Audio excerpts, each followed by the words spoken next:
Assalamualaikum warahmatullahi wabarakatuh. Oke, kita lanjutkan saja ceritanya. Tapi seperti biasa, bantu tekan tombol like terlebih dahulu. Oke, mari kita lanjutkan saja ceritanya. Bab 2721 sampai bab 2724. Makan malam keluarga sederhana dari keluarga Ito ini benar-benar mengubah arah perkembangan masa depan keluarga Ito. Nanako Ito memutuskan untuk berusaha sekuat tenaga untuk mendaki puncak seni bela diri mulai saat ini, sementara Takehiko Ito memutuskan untuk segera mulai mencari manajer profesional yang cocok dan menyerahkan keluarga Ito ke tim manajer profesional untuk mengambil alih operasi untuk dirinya sendiri. Dia berada di belakang layar, kontrol arah perkembangan keluarga Ito dan pastikan bahwa manajer profesional tidak akan membawa keluarga Ito ke bawah. Dengan cara ini, Nanako Ito tidak perlu lagi diganggu oleh urusan keluarga Ito. Ayah dan anak ini penuh kerinduan akan masa depan. Dan Nanako Ito juga memahami sebuah kebenaran. Di masa depan, tidak masalah apakah dia dan Ye Chen bisa mencapai kesuksesan. Yang penting adalah selama dia berlatih seni bela diri dengan keras, dia akan bisa tinggal bersama Ye Chen untuk waktu yang sangat lama di masa depan. Keesokan harinya, seorang Kishan di Wan Liu Villa baru bangun setelah pukul 8. Dia tidur sangat nyenyak kemarin dan hari ini, hampir tidak seperti sebelumnya dalam 20 tahun terakhir. Istri di samping, karena setelah mengunjungi Du Hiking kemarin, pergi ke banyak tempat di Jinling untuk mencari petunjuk, dia sedikit lelah, jadi dia masih tidur nyenyak saat ini, sementara dia duduk sendirian di meja di depan jendela dan mulai menggunakan kertas apa yang tertulis di pena. 1 jam kemudian, wanita tua itu terbangun. Setelah malam itu, tubuhnya sama seperti saat dia bangun kemarin, dia merasa sangat rileks dan nyaman, bahkan pernapasannya menjadi lebih mudah dari sebelumnya. Ketika dia melihat lelaki tua itu menulis sesuatu di meja, dia menghampirinya dan bertanya, "Kishan, apa yang kamu tulis?" Seorang Kishan berbalik dan berkata kepada wanita tua itu, "Tulislah apa yang dapat saya ingat, apa yang terjadi kemarin." Ketika wanita tua itu mendengar ini, dia langsung bertanya dengan gugup, "Bagaimana? Apa yang kamu ingat?" Seorang Kishan berkata dengan serius, "Sepertinya aku mengingat semuanya." "Ingat semuanya?" Wanita tua itu bertanya dengan heran. "Apakah Anda masih ingat apa yang terjadi sepanjang hari? Apakah Anda masih ingat apa yang terjadi di pagi hari?" Seorang Kishan mengangguk dan berkata, "Ketika saya bangun kemarin, Anda bertanya kepada saya bagaimana saya beristirahat, dan saya bilang saya belum sudah bertahun-tahun tidak. Saya tidur nyenyak, lalu saya berkata mungkin saya sedikit lelah karena penerbangan sehari sebelumnya. Anda sangat terkejut saat itu dan bertanya kepada saya apa lagi yang saya ingat." Wanita tua itu bertanya dengan penuh semangat, "Apa selanjutnya? Apa yang terjadi selanjutnya? Apakah kamu masih ingat?" "Ingat." Seorang Kishan berkata lagi, "Lalu kamu mengajakku menemui Chongqiu dan Yalin, dan kamu juga punya ide untuk membuatku mengingat semuanya. Sebanyak mungkin, mari kita ulas hari ini dan lihat apakah saya masih mengingatnya." "Berapa?" Saat dia berbicara, An Kishan menambahkan, "Lalu saya ingat semua orang mendiskusikan apakah lingkungan Wan Liu Villa yang meningkatkan saya, atau metafisika villa ini yang berperan." "Ya Tuhan," wanita tua itu berkata dengan tercengang, "sepertinya Anda mengingat semuanya." Seorang Kishan mengangguk dan berkata dengan serius, "Saya tidak merasa ada yang salah pada diri saya sendiri, hanya saja beberapa waktu yang lalu saya tidak memiliki kesan." Wanita tua itu begitu bersemangat sehingga dia sedikit tidak koheren dan terus bergumam, "Bagus sekali. Hebat, bukan saja kondisimu tidak berlanjut menjadi lebih buruk. Itu sebenarnya meningkat pesat. Kamu ingatan kemarin jauh lebih jelas daripada ingatanku. Adapun ingatanmu sebelumnya, aku yakin kamu perlahan bisa menemukannya kembali. Bahkan jika kamu tidak bisa, itu tidak masalah. Kami bisa membantu kamu pelan-pelan meninjau ingatanmu saat ini. Sudah sangat meningkat. selama kami membantumu meninjaunya, kamu pasti akan mengingatnya." Setelah mengatakan itu, dia dengan cepat berkata, "Ayo turun dan beritahu Chong Kyu dan yang lainnya kabar baik." Saat ini, di restoran di lantai pertama, An Chong Kyu berkata kepada Lee Yalin sambil makan, "Yalin, video kemarin telah diedit dan disintesis sesuai waktu normal. Menurutmu berapa banyak hal yang dapat diingat orang tua itu hari ini?" Lee Yalin tersenyum, berkata, "Saya pikir orang tua itu harus dapat mengingat setidaknya beberapa hal konkret." Lee Yalin sangat percaya pada Ye Chen. Memikirkannya, Ye Chen pasti telah melakukan sesuatu di rumah ini. Pada saat yang sama, Ye Chen juga pergi ke rumah Bibi Lee sesuai jadwal, bersiap menemani Claudia melapor ke Universitas Jinling. Claudia telah menyiapkan dokumen dan pemberitahuan penerimaannya, dan bersiap untuk pergi ke Universitas Jinling. Menghadapi kehidupan kampus yang akan datang, meskipun Claudia terlihat tenang di permukaan, dia pasti memiliki sedikit harapan di dalam hatinya. Bagaimanapun juga, kehidupan kampus adalah impian yang dinanti-nantikan sebagian besar anak muda selama bertahun-tahun sejak mereka remaja. Di saat yang sama, Lin Wanner dari Purple Mountain Villa juga penuh dengan ekspektasi. Namun, yang dia nantikan bukanlah kehidupan kampus sama sekali, yang dia nantikan adalah saat dia bertemu Ye Chen. Lin Wanner telah mempersiapkan momen ini sejak lama dan melatihnya dalam pikirannya untuk waktu yang lama. Dia juga menyiapkan kartu identitas dan pemberitahuan penerimaannya, dan meminta Sister Xian mengantarnya ke tempat parkir pusat perbelanjaan dekat Universitas Jinling untuk menunggu di sana lebih awal. Jaraknya sekitar 10 menit berkendara dari Universitas Jinling. Rencana Lin Wanner adalah selama Claudia tiba di sekolah untuk menyelesaikan pendaftarannya, dia akan mengizinkan Sister Xian mengemudi ke sana. Dia sudah memahami proses pendaftarannya terlebih dahulu. Mahasiswa baru dari jurusan apapun harus menyelesaikan proses pendaftarannya terlebih dahulu. Setelah memverifikasi informasi, sekolah akan mendaftarkan siswanya, mengajukan ide siswa dan kartu kampus, dan pada saat yang sama, mentransfer siswa baru. Siswa untuk memberitahu siswa baru tentang informasi kelas, termasuk nomor kelas, alamat kelas, dan nama instruktur.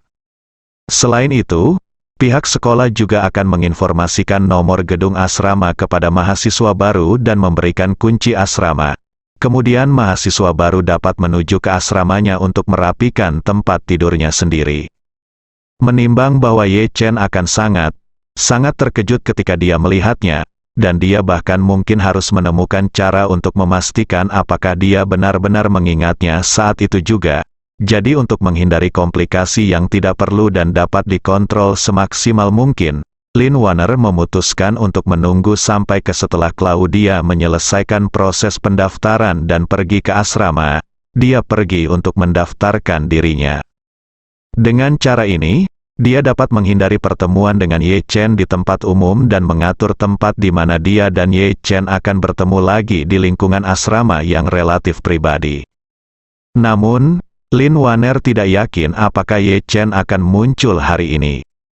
Namun menurut spekulasi Lin Wanner, jika Ye Chen menemani Claudia mendaftar, kemungkinan besar dia akan menemani Claudia ke asrama, apalagi siswa baru belum mulai pindah ke asrama putri, jadi pasti tidak akan menolak laki-laki, orang tua dengan pendampingnya. Ketika dia tiba di asrama di belakang Claudia, Ye Chen juga harus ada di sana. Lin Wanner tidak akan khawatir jika Marvin tidak menemani Claudia melapor ke sekolah hari ini. Bagaimanapun, dia sudah memberitahu sekolah sebelumnya dan mengatur agar dirinya dan Lin Wanner berada di asrama yang sama. Bahkan jika dia tidak bisa bertemu Ye Chen hari ini, dia masih bisa menemukan kesempatan untuk bertemu Ye Chen dengan membangun hubungan yang baik dengan Claudia. Meski banyak siswa yang datang melapor hari ini, kemunculan Claudia masih menimbulkan kegaduhan dan sensasi yang cukup besar. Claudia tidak hanya cantik dan memiliki sosok yang baik, tetapi juga memiliki wajah ras campuran yang eksotis. Kemanapun dia pergi, banyak orang yang memperhatikannya. Ketika kecantikan setingkat ini muncul, Orang-orang ini mendatanginya untuk siswa baru yang sudah mendaftar, serta mahasiswa lama yang bertugas menyambut mahasiswa baru. Hampir semuanya adalah eksistensi setingkat raja. Bahkan banyak anak laki-laki yang mengira gadis yang juga mahasiswa baru ini mungkin akan menjadi kandidat kecantikan kampus baru di Universitas Jinling. Claudia tidak menyangka akan menarik begitu banyak perhatian saat pertama kali tiba di Universitas Jinling. Namun, Claudia tidak tertarik dengan anak laki-laki di sekitarnya yang sedang mengintipnya. Sebaliknya, Claudia tidak tertarik. Anda akan merasakan beberapa tekanan khusus. Pengalamannya jauh lebih kaya dan tragis dibandingkan rekan-rekannya. Rasa sakit karena kematian orang yang dicintainya, penghinaan masa lalunya dan penghinaan karena balas dendam, dan bahkan pengalamannya membunuh musuh-musuhnya dengan tangannya sendiri, membuatnya ditakdirkan untuk menjadi berbeda dari anak-anak muda berusia 18 dan 19 tahun ini. Orang-orang tidak berada pada saluran yang sama-sama sekali.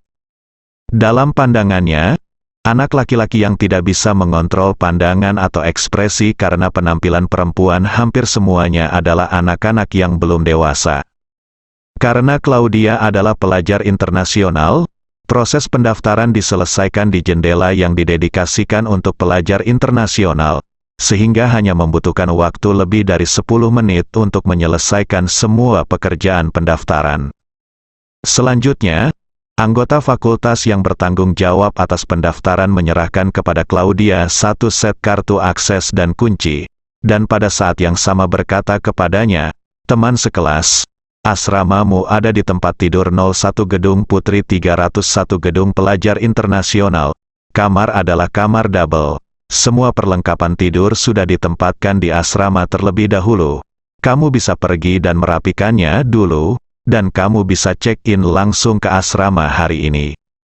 Claudia mengambil kunci, mengangguk dan berterima kasih, lalu berbicara dengan Ye Chen bersama-sama. Mereka menuju ke gedung asrama mahasiswa internasional. Pada saat ini, Lin Waner kebetulan terjebak tepat waktu, dan ditemani oleh Sister Xian. Dia naik mobil ke Universitas Jinling. Hari ini, dia berganti pakaian gaya tradisional Tiongkok dan mengenakan kaos olahraga Amerika berukuran besar, sepasang celana legging slim fit dan sepasang sepatu kets Nike Jordan terbaru, serta rambut panjangnya yang selendang seperti air terjun, mengikatnya menjadi ekor kuda, membuatnya terlihat sangat muda dan cantik. Anak-anak lelaki di Universitas Jinling sangat antusias dengan kedatangan Claudia. Tak disangka, sebelum kegembiraan itu berlalu, seorang gadis yang lebih berprestasi telah disambut.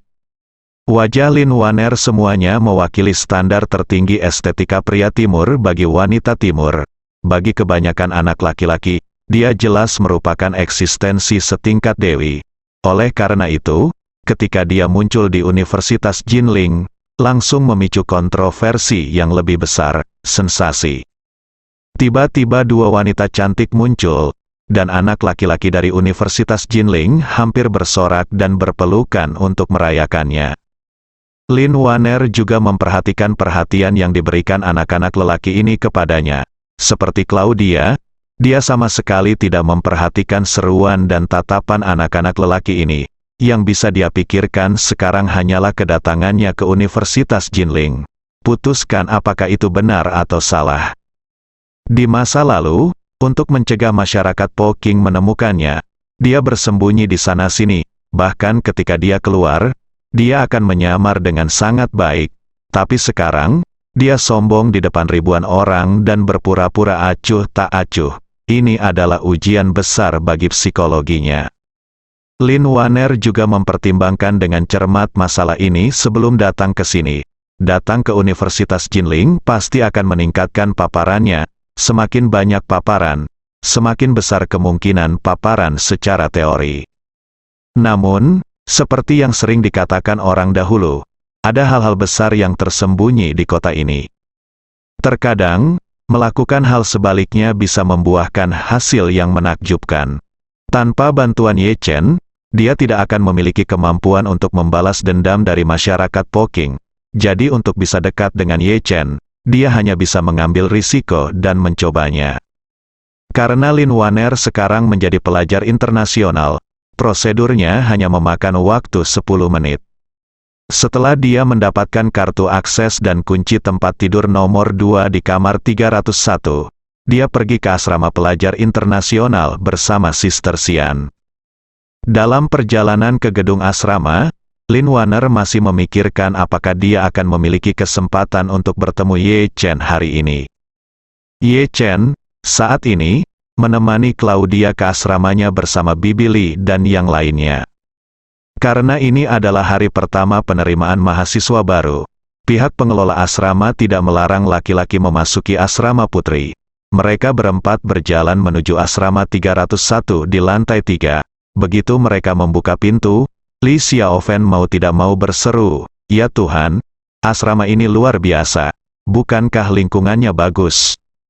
Luas sebenarnya dari asrama ini lebih dari 50 meter persegi, tetapi hanya memiliki 2 tempat tidur. Meja bertingkat, lapisan atas adalah tempat tidur dan lapisan bawah adalah meja. Selain itu, asrama juga memiliki 2 set lemari kombinasi dengan kunci password dan kamar mandi terpisah dengan shower. Lingkungan ini memang jauh lebih baik dibandingkan asrama mahasiswa biasa lainnya di Universitas Jinling. Menghadapi seruan Li Xiaofen, Claudia sedikit terkejut. Dia melihat sekeliling ruangan dan bertanya dengan rasa ingin tahu, "Saudari Xiaofen, bukankah semua asrama sekolah harus seperti ini? Lingkungan seperti ini cukup memuaskan. Tidak bisa dikatakan begitu sangat bagus kan? Bahkan tidak ada ruang tamunya." Dalam pemahaman Claudia, asrama universitas di Kanada dan Amerika minimal harus dimulai dengan kamar double. Beberapa asrama sekolah bahkan seperti kamar bersama.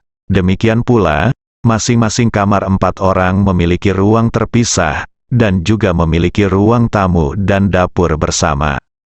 Oleh karena itu, kamar ganda biasa di depannya tampak biasa-biasa saja bagi Claudia.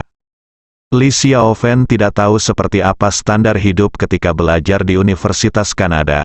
Ketika Claudia mengatakan bahwa tidak ada ruang tamu di asrama, dia bertanya dengan tercengang, "Untuk apa asrama membutuhkan ruang tamu?" "Kamu," Chen mengingatkan sambil tersenyum, "Xiaofen, Claudia telah tumbuh besar sejak dia masih kecil. Tumbuh di Kanada, pasti ada banyak perbedaan antara sekolah di kedua negara. Terlebih lagi, Kanada memiliki wilayah yang luas dan wilayah yang jarang penduduknya, dan tentu saja memiliki lebih banyak sumber daya per kapita. Asrama sekolah tidak perlu diubah menjadi kamar untuk 4, 6, atau bahkan 8 orang." Li Xiaofen berkata sambil tersenyum, "Saya ingat ketika kita berada di panti asuhan, belasan anak dan bibi semuanya tinggal dalam satu kamar, dan semua kamar terbuat dari tempat tidur besar. Setiap orang hanya memiliki 1 set selimut dan bantal kecil sendiri. Saat itu saya berpikir alangkah baiknya jika saya bisa kuliah di masa depan. 8 orang bisa tinggal di asrama dan memiliki tempat tidur sendiri. Meski hanya setengah tempat tidur susun dan tempat tidur susun, saya akan sangat senang. Jadi melihat asrama seperti ini untuk 2 orang, menurutku lingkungannya sangat bagus." Bibi Li di samping berkata, "Mari kita berhenti mengobrol dan membantu Claudia merapikan tempat tidur dengan cepat. Juga, lihat apa lagi yang hilang dan pergi ke supermarket untuk membelinya nanti." Beberapa. Claudia dengan cepat berkata, "Bibi Li, saya bisa melakukannya sendiri." Bibi Li tersenyum dan berkata, "Tentu saja orang tua melakukan hal semacam ini." Setelah mengatakan itu, dia mengambil langkah maju, membantu Claudia membongkar seluruh paket tempat tidur baru, dan dengan terampil meletakkannya di tempat tidur Claudia bersama Li Xiaofen. Setelah tempat tidur dirapikan, Bibi Li bertanya kepada mereka bertiga, "Haruskah kita mencari tempat makan dulu atau membeli sesuatu dulu?" Ye Chen berpikir sejenak dan berkata, "Mengapa kita tidak pergi ke kantin sekolah untuk makan, mencobanya pada siang hari dan melihat makanan di sini? Bisakah Claudia terbiasa makan, setelah makan malam, pergi ke supermarket untuk membeli beberapa kebutuhan sehari-hari?" Saat dia mengatakan itu, Ye Chen tiba-tiba merasakan lompatan tiba-tiba di saku celananya. Ia menyadari bahwa cincin itu berdetak lagi, dan ini sudah ketiga kalinya cincin itu berdetak. Dia terkejut saat merasakan cincin itu tiba-tiba berdetak lebih kencang. Dulu, cincin itu hanya berdetak sekali atau dua kali seperti kejang, dan segera kembali tenang. Belum pernah seperti ini, seperti permen yang meledak, dan terus berdetak semakin kencang. Ye Chen memasukkan tangannya ke dalam saku celananya untuk menutupinya, dan bisa merasakannya berdebar-debar di telapak tangannya. Tepat ketika dia bingung, sebuah suara yang familiar tiba-tiba datang. "Halo, apakah ini asrama 301? Ye Chen merasa suara itu agak familiar, dan tanpa sadar berbalik untuk melihat. Ketika dia melihat penampilan orang itu dengan jelas, matanya melebar dan dia berdiri tertegun di tempat. Hanya dengan satu pandangan, Ye Chen mengenali Lin Waner. Meskipun Ye Chen hanya melihatnya sekali, meskipun Lin Waner telah mengganti pakaian dan gayanya, Ye Chen sekilas masih mengenalinya. Ini karena, untuk waktu yang lama, bayangan Lin Waner masih melekat di benaknya. Ye Chen belum pernah memiliki ingatan yang kuat tentang seorang wanita yang hanya dia temui sekali, dan Lin Waner adalah yang pertama. Meskipun penampilan Lin Waner begitu menakjubkan sehingga orang meragukan keasliannya, itu sebenarnya bukanlah alasan mengapa Ye Chen dapat mengingatnya. Alasan mengapa Ye Chen dapat mengingatnya adalah karena Ye Chen pernah sangat menyesal. Dia menyesal ketika dia berada di Eropa Utara. Dia tidak menanyakan dengan jelas kepada Lin Waner tentang semua asal-usul antara dia dan Po Qinghui. Juga seperti apa yang dia ketahui tentang Po Qinghui, semua informasi. Selain itu, ada alasan lain mengapa Ye Chen selalu terobsesi dengan Lin Waner, yaitu cincin yang berdebar kencang di sakunya. Setiap kali dia ditipu oleh cincin itu untuk mengambil banyak energi spiritual, Ye Chen akan memikirkan Lin Waner tanpa terkendali. Dan setiap kali cincin menipu itu menari-nari di sakunya, tanpa sadar dia memikirkan Lin Waner. Namun, dia tidak pernah berpikir bahwa dia akan bisa melihat Lin Waner lagi. Terlebih lagi, dia tidak pernah membayangkan bahwa Lin Waner, yang seharusnya mencalonkan diri, akan benar-benar datang ke Jinling. Dia tiba-tiba muncul di pintu kamar Claudia. Pada saat inilah Ye Chen, selain terkejut dan bingung, tiba-tiba menjadi waspada. Dia tidak bisa tidak bertanya-tanya apakah alasan mengapa Lin Waner muncul di sini adalah karena dia ada di sini untuknya. Jika demikian, berarti ketika saya menggunakan energi spiritual untuk memberikan sugesti psikologisnya hari itu, tidak ada efek apapun. Jika tidak, seorang gadis yang ingatannya terhapus olehnya sebelum mereka berpisah di Eropa Utara tiba-tiba bisa muncul di Jinling ribuan mil jauhnya dan di hadapannya pada saat yang sama tanpa mengingatnya sama sekali. Bagaimana mungkin di dunia ini? Suatu kebetulan. Meskipun Lin Waner tidak melihat gangguan apapun di permukaan saat ini, dia sangat gugup di dalam hatinya. Dia tahu bahwa selama dia muncul di depan Ye Chen pasti akan meragukannya. Agar tidak mengungkapkan kekurangan apapun, dia menggunakan kemampuan aktingnya yang telah dia latih berkali-kali dan bertanya sambil tersenyum lagi, "Apakah ini asrama 301? Ye Chen juga berkata tanpa berkata apa-apa. Li Xiaofen di samping berkata dengan sangat antusias, "Benar, ini asrama 301. Ada tertulis di pintu. Apakah kamu juga tinggal di asrama ini?" Lin Waner tidak jangan melihat ke arah Ye Chen lagi, tapi menatap Li Xiaofen. Dengan malu-malu dia tersenyum dan berkata, "Saya telah melihat nomor rumah asrama, tetapi ada banyak orang di dalam, jadi saya ingin memastikannya lagi." Li Xiaofen dengan cepat bertanya padanya, "Kalau begitu kamu harus menjadi teman sekelas di ranjang 02, kan?" Lin Waner mengangguk, dia bertanya padanya, "Apakah kamu teman sekamar di ranjang 01? "Bukan." Li Xiaofen melambai padanya tangan, menunjuk Claudia yang bersama Bibi Li, dan berkata, "Ini teman sekelas di tempat tidur 01. Setelah itu, Dia memandang Claudia dan berkata sambil tersenyum, "Claudia, teman sekamar barumu ada di sini." Lin Wanner melihat Claudia, mengangguk ramah padanya, tersenyum dan berkata, "Kamu oke? Nama saya Lin Xiaowan, mahasiswa baru di Departemen Arkeologi, dan kita akan menjadi teman sekamar mulai sekarang." Ye Chen sedikit menyipitkan matanya ketika mendengar ini. Dia tahu bahwa Lin Wanner sedang berbohong saat ini. Jadi dia menatap Lin Wanner dengan mata menyala-nyala, mencoba belajar darinya. Ada beberapa perubahan halus dalam ekspresinya. Lin Wanner sudah menduga apakah dia bertemu Ye Chen secara langsung hari ini, atau bertemu Claudia pertama kali hari ini, dan kemudian bertemu Ye Chen melalui Claudia di masa depan. Selama dia memperkenalkan dirinya di depan Ye Chen, dia akan menjadi ini, dia pasti akan terjadi. Jadi sejak dia memutuskan untuk datang ke Universitas Jinling untuk belajar, dia telah berlatih di depan cermin, melatih tekadnya untuk memiliki ekspresi sempurna ketika berbohong. Oleh karena itu, meskipun dia ditatap oleh Ye Chen seperti ini, dia tetap tenang dan tenang, dengan senyum sopan dan pendiam selalu di wajahnya. Claudia bertanya dengan heran, "Apakah Anda juga dari Departemen Arkeologi?" "Iya," Lin Wanner mengangguk dan bertanya dengan rasa ingin tahu, "Apakah Anda juga?" Claudia mengangguk dan berkata, "Saya." Lin Wanner tersenyum dan berkata, "Kebetulan sekali.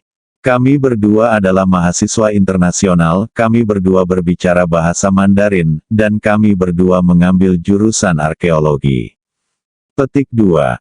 Claudia juga menganggapnya sangat luar biasa dan berkata dengan serius, "Mereka bilang tidak banyak orang mendaftar ke Departemen Arkeologi, terutama bukan perempuan.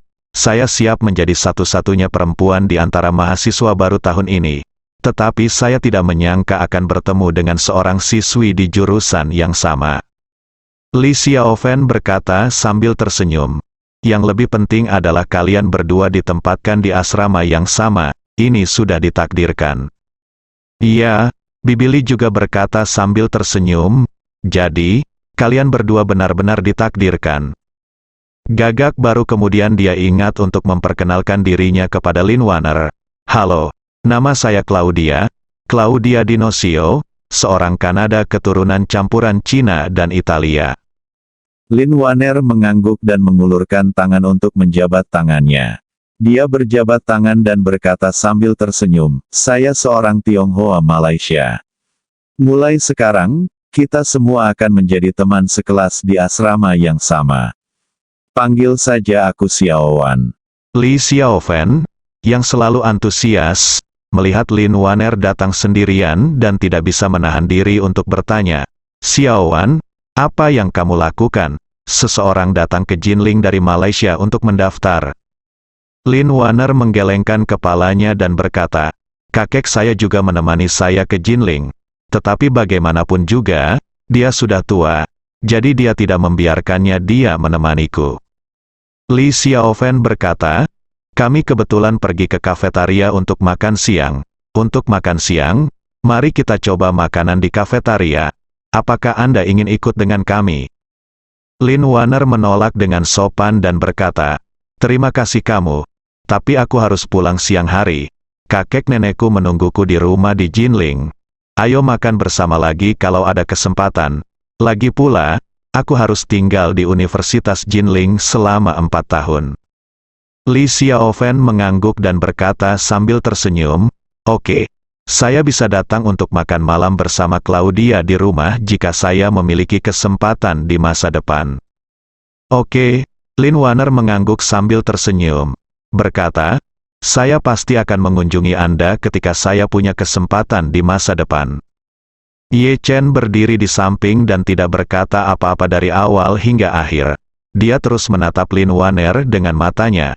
Tetapi yang aneh adalah dia tidak bisa melihat sesuatu yang tidak wajar tentang Lin Wan. Dan dia tidak pernah melihat dirinya sendiri. Dan sepertinya dia benar-benar tidak mengenali dirinya sendiri. Cincin di sakunya masih berdetak. Tampaknya sangat bersemangat dengan penampilan Lin Wanner, yang membuat Ye Chen tiba-tiba berpikir, cincin itu pasti merasakan Lin Wanner. jadi perilaku pemukulannya seperti ini. Sebelumnya di Universitas Jinling, juga di kelas 1 Thomson, cincin itu juga melonjak 2 kali. Mungkinkah 2 kali itu karena Lin Waner ada di dekatnya? Mungkinkah dia telah mengawasiku? Memikirkan hal ini, Ye Chen menjadi lebih waspada. Dia merasa bahwa kita harus mencari kesempatan untuk mencari tahu apa yang terjadi dengan Lin Waner. Saat ini, Claudia, Li Xiaofen, dan Bibi Li sedang mengucapkan selamat tinggal kepada Lin Waner dan bersiap meninggalkan asrama dan pergi ke kafetaria. Ye Chen untuk sementara menekan keraguan di hatinya dan meninggalkan asrama bersama mereka bertiga. Saat berjalan ke bawah, cincin di saku Ye Chen berangsur-angsur kembali tenang, dan Li Xiaofen hanya bisa menghela nafas. Lin Xiaowan itu, bukankah dia terlalu cantik? Aku belum pernah melihat wanita Asia secantik itu. Iya, Claudia juga berkata dengan sangat setuju, gadis cantik seperti itu memang sangat langka. Li Xiaofen bertanya kepada Ye Chen, "Saudara Ye Chen, bagaimana menurut Anda?" Ye Chen telah memikirkan cara memverifikasi apakah Lin Waner mendekatinya dengan sengaja. Jadi, dia berpura-pura tiba-tiba memikirkan sesuatu dan berseru, "Rusak. Aku sangat ingin meninggalkan kunci mobil di asrama Claudia. Kamu pergi ke kafetaria dulu. Aku akan kembali dan mencarinya." Sejak Ye Chen pergi, Lin Waner berharap Ye Chen pasti akan kembali. Oleh karena itu, dia tidak bersantai sejenak dan mengemasi barang-barang pribadinya dengan berpura-pura tenang. Ketika Ye Chen kembali ke pintu asrama, pintunya masih terbuka. Dia langsung membuka pintu dan berkata dengan dingin, "Lin Waner, apa tujuanmu datang ke Jinling?" Sebuah pertanyaan tiba-tiba mengejutkan. Lin Waner yang sedang mengemasi barang-barangnya, terkejut. Namun tindakan mengejutkan ini adalah sesuatu yang telah dia praktikkan berkali-kali. Pada saat ini, dia berseru pada saat yang tepat. Dia berbalik dan menatap Ye Chen. Dia sangat gugup dan bertanya dengan sangat waspada, "Kamu, siapa kamu?" Ye Chen mencibir dan bertanya padanya, "Kamu mengejarku ke sini, dan kamu bertanya padaku siapa aku? Bukankah itu terlalu palsu?" Lin Waner menunjukkan kepanikan yang lebih besar. Dia tidak bisa menahan diri untuk mundur selangkah dan berkata dengan gugup, "Kamu, siapa kamu? Bagaimana kamu tahu 3 kata Lin Waner?" Ye Chen mendengus dan berkata, Apakah kamu masih berpura-pura? Ayo, biarkan aku menunjukkan sesuatu padamu." Sambil dia mengatakan itu, dia mengambil yang mulai melompat lagi dari sakunya. Cincin itu dikeluarkan. Lin Waner juga bekerja sama dan membuat ekspresi yang lebih terkejut. Berseru, "Mengapa kamu memiliki cincin ini? Kembalikan padaku." Kemudian, dia bergegas dan mencoba mengambilnya dari tangan Ye Chen. "Ambil kunci pergi." Ye Chen mengerutkan kening. Dilihat dari penampilan Lin Waner, sepertinya gadis ini benar-benar tidak mengingatnya. Dia juga tidak ingat bahwa dia pernah bertemu dengannya, atau bahwa dia telah menyelamatkannya, atau bahwa dia mengambil inisiatif untuk memberikan ini, meneleponnya, miliknya sendiri. Namun, Ye Chen tidak berani mengambil kesimpulan, jadi dia mengangkat cincin itu tinggi-tinggi dan berkata dengan dingin, "Kamu secara pribadi memberikan cincin ini kepadaku. Apakah kamu tidak mau mengakuinya atau kamu benar-benar tidak mengingatnya?" "Tidak mungkin," Lin Waner berseru dengan nada sangat marah. "Cincin ini adalah peninggalan ayahku yang ditinggalkan kepadaku. Aku selalu menganggapnya sebagai harta karun. Dan sama sekali tidak mungkin aku akan memberikannya kepadamu. Anda pasti telah mencurinya dari saya," katamu. "Apakah Anda anggota Poking Hui?" Ye Chen semakin bingung ketika dia mendengarnya langsung menyebutkan 3 kata Poking Hui ketika dia membuka mulutnya. Ia juga sedikit bingung apakah rangkaian penampilan gadis ini palsu atau asli. Jadi, dia sekali lagi menyuntikkan sinar energi spiritual ke dalam pikiran Lin Waner, dan kali ini dia menggunakan lebih banyak energi spiritual dari biasanya. Lin Waner merasakan ledakan energi spiritual memasuki lautan spiritual. tetapi pikirannya sama sekali tidak terpengaruh oleh energi spiritual ini. Namun, dia masih tenang dengan sangat kooperatif dan menatap Ye Chen dengan mata kosong. Ye Chen merasa karena dia telah menggunakan lebih banyak energi spiritual kali ini, itu seharusnya sangat mudah. Jadi dia bertanya, "Apakah kamu masih ingat siapa saya?" Lin Waner menggelengkan kepalanya. Ye Chen bertanya lagi, "Apakah kamu tidak melihatku?" Lin Waner bergumam, "Tidak." Ye Chen bertanya lagi, "Apakah kamu ingat ketika kamu hampir terbunuh di Eropa Utara?" Lin Waner mengangguk, "Ingat sebagian dari itu." Ye Chen berkata, "Katakan padaku dan dengarkan." Lin Waner berkata dengan sangat kooperatif, "Saya hanya ingat apa yang terjadi di Eropa Utara. Saya mengemasi barang-barang saya dan bersiap untuk pergi. Tetapi kemudian ingatan saya menghilang. Saya tidak tahu mengapa saya koma. Ketika saya bangun lagi, sebagian besar orang di sekitar saya telah terbunuh, dan cincin yang diberikan ayah saya tidak dapat ditemukan dimanapun." Ye Chen bertanya lagi, "Kamu tahu bahwa Po King akan berburu untukmu? Mengapa kamu secara terbuka datang ke Jinling untuk belajar di universitas?" Lin Waner berkata dengan ekspresi membosankan, "Selalu bersembunyi di sini dan tidak ada solusi. Mereka mengira aku akan bersembunyi lagi. Dan semakin banyak tempat yang ada, semakin jauh mereka. Jadi saya akan pergi ke tempat yang paling banyak orangnya. Saya merasa ini bukan hanya persembunyian yang hebat dari dunia, tetapi juga kejutan. Jadi saya memilih untuk datang ke Tiongkok." Ye Chen mengerutkan kening dan bertanya lagi, "Mengapa kamu memilih untuk datang ke Jinling? Mengapa Universitas Jinling?" Lin Waner sama sekali tidak terkejut.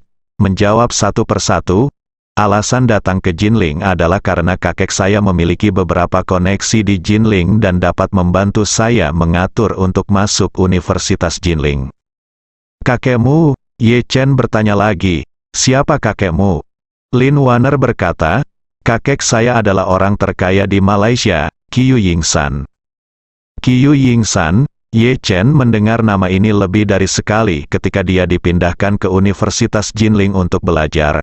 Karena Qiu Yingsan menyumbangkan banyak dana pendidikan ke Universitas Jinling dan membantu Universitas Jinling berkembang pesat, maka di Universitas Jinling, kisahnya dicatat dalam sejarah sekolah.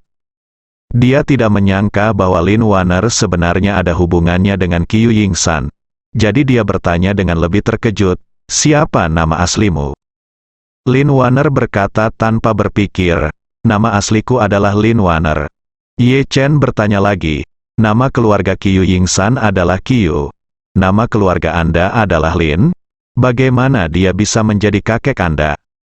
Lin Waner berkata, "Dia adalah kakek jauh, sepupu jauh kakek saya. Setelah saya melarikan diri dari Eropa Utara, saya berbalik kepadanya, agar tidak ketahuan. Jadi saya memintanya untuk membantu saya memalsukan identitas Lin Xiaowan. Dialah yang mengatur agar saya datang ke Jinling untuk belajar." Ye Chen bertanya lagi, "Lalu mengapa Anda memilih Departemen Arkeologi?" Lin Waner berkata, "Saya datang ke sekolah bukan untuk belajar sesuatu, tetapi untuk belajar di Jinling, untuk menyembunyikan identitas saya dan memastikan keselamatan saya sendiri. Saya memilih arkeologi dari beberapa mata pelajaran di Universitas Jinling. Saya suka porselen, barang antik, kaligrafi dan lukisan sangat banyak, di antara banyak jurusan di Universitas Jinling. Hanya ini yang menarik minat saya." Ye Chen ragu, lalu menjabat cincin di tangannya dan bertanya padanya, "Apa yang istimewa dari ini cincin?" Lin Waner menggelengkan kepalanya, "Apa yang istimewa dari cincin ini? Saya tidak tahu. Ini adalah peninggalan ayah saya untuk saya. Sebelum dia pergi, dia meminta saya untuk merawatnya dengan baik dan mengatakan kepada saya untuk tidak melakukannya untuk membiarkannya jatuh ke tangan orang lain." Ye Chen dengan sengaja bertanya padanya, "Lalu mengapa kamu memberikan cincin ini kepadaku?" Lin Waner bereaksi sangat cepat dan berkata dengan tatapan bingung, "Kamu pasti salah. Aku tidak bisa memberikan relik ayahku kepada siapapun. Itu sangat berarti bagiku."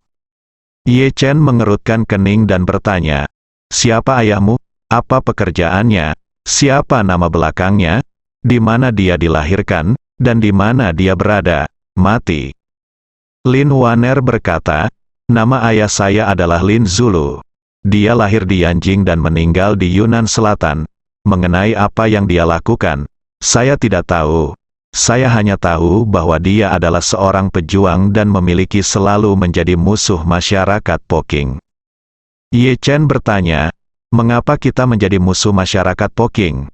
Lin Waner berkata dengan hampa, "Aku juga, aku tidak tahu." Ye Chen menatap Lin Waner dan terus bertanya, "Apakah kamu melihatku sejak kamu datang ke Jinling?"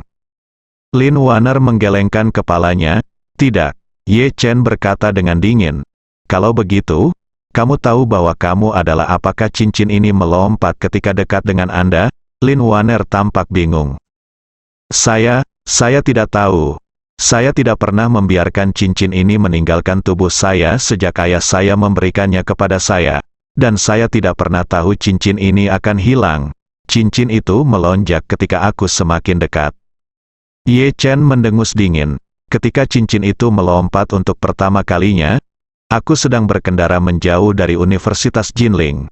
Kamu seharusnya berada di dekatnya saat itu. Apa yang kamu lakukan di Universitas Jinling saat itu?" Lin Waner berkata, "Sebelum hari ini, saya hanya pernah ke Universitas Jinling sekali. Saya pergi bersama kakek saya untuk menyelesaikan masalah penerimaan. Saya menemui rektor Universitas Jinling dan direktur Liu yang bertanggung jawab atas penerimaan, berpikir untuk kedua kalinya cincin itu melompat, di garasi bawah tanah Thomson Yipin." Ye Chen bertanya lagi, "Apakah Anda pernah ke Thomson Yipin?" Lin Waner berkata dengan jujur, "Pernah ke sana sekali." Ye Chen bertanya, "Apa itu yang akan kamu lakukan?" Lin Waner berkata, "Kakek, patua cucu teman saya tinggal di Thomson Yipin. Saya pergi waktu itu karena sopir kakek saya ingin pergi ke Thomson Yipin untuk menjemput cucu teman lamanya untuk makan malam di rumah, jadi aku pergi bersamanya." Ye Chen bertanya lagi, "Siapa cucu dari teman lama kakekmu?" Lin Waner berkata, "Dia adalah dosen di Universitas Jinling dan baru saja menyelesaikan kontrak dengan Universitas Jinling." Ye Chen ingin kembalilah sedikit untuk memverifikasi apakah apa yang dikatakan Lin Waner itu benar. Jadi dia bertanya padanya, "Siapa nama cucu teman lamamu?" Lin Waner berkata tanpa berpikir, "Namanya Liu Manqiong." Bersambung,